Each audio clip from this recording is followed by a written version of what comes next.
Welcome back. Congress is moving to ban Chinese-owned app TikTok from U.S. government devices over national security threats. Joining me right now is the commissioner of the FCC, Senior Commissioner, Republican Brendan Carr. Brendan, it's great to have you this morning.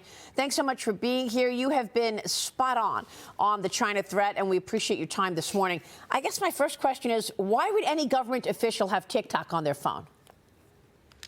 Yeah, it's a good question. Hopefully by the end of this week, we'll have a determination that passed both houses of Congress and hopefully signed by the president that bans TikTok on all federal devices. And I think that's a recognition that this app poses a very unique threat. This isn't a ban about all social media. It is unique to TikTok. And this comes as up to 19 states have now taken action to ban TikTok from state devices and networks as well. So I think the tide is moving out on TikTok, and it's doing so at an accelerating clip, and that's a very good thing. Yeah, so walk us through the threat. Is it just the surveillance, or is it also spewing out propaganda so that people who have TikTok think that the Chinese Communist Party is the leadership of the world to watch and follow? Yeah, you're right.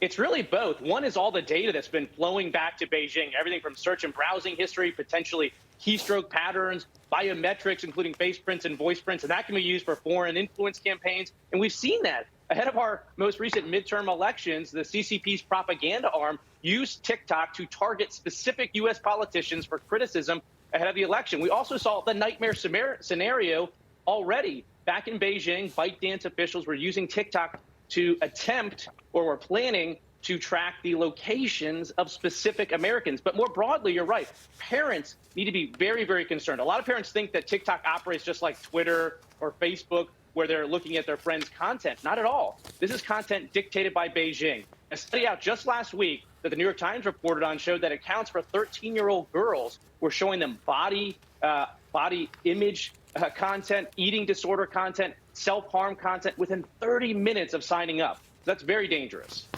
Brendan, it's Dagan McDowell, but is this move to at least begin banning TikTok at the government level, is it just too late? Because TikTok is so big and so prevalent on smartphones and so prominent in usage. Someone made the comment to me, it's not impossible that TikTok just wipes Facebook off the map in about 5 years' time. Is it simply too late?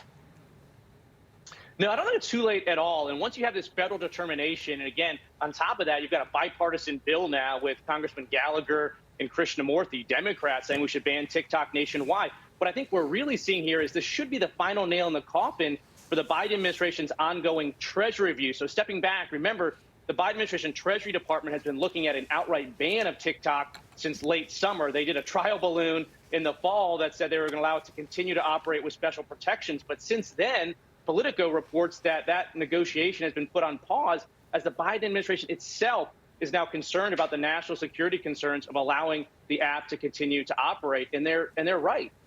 Yeah, but Brandon, I mean, let's face it, Brendan, we already did this security assessment. John Ratcliffe, when he was the sitting director of national intelligence 2 years ago, did a national assessment of TikTok and deemed it to be a threat.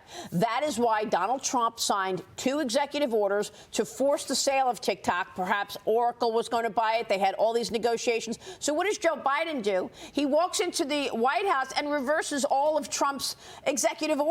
So we're wasting our time for the last 2 years talking about something that's already been deemed a national security risk. Is this president compromised? Why is he so soft on China?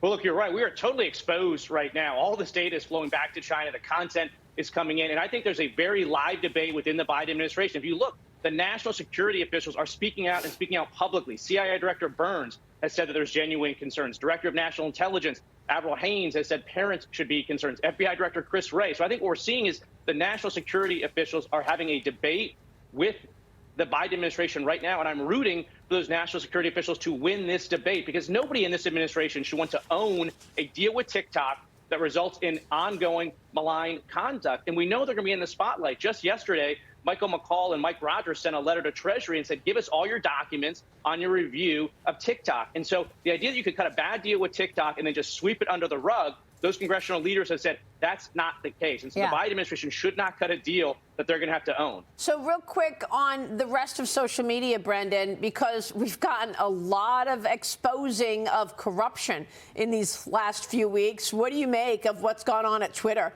as this company has been parading around as some digital square? Meanwhile, it's been an arm of the Democratic Party with the suppression of suppression of truth and amplification of lies. You know, this is truly shocking. I mean, every time I think we've hit rock bottom on revelations of censorship and coordination with law enforcement to censor politically protected speech, the bottom falls out once again. And every single week there's another shoe that drops. And look, we need some serious accountability here. You know, Kevin McCarthy has said that he's going to use some gavels to get to the bottom of this. And I think that's great. I would urge, Democrats and Republicans to do this. We should all stand up for free speech. What we're seeing right now is totally unacceptable. It's time for accountability. It's time to protect political speech, whether you're Republican or Democrat. All right. We will leave it there. Brendan, we'll be watching your work. Thanks very much.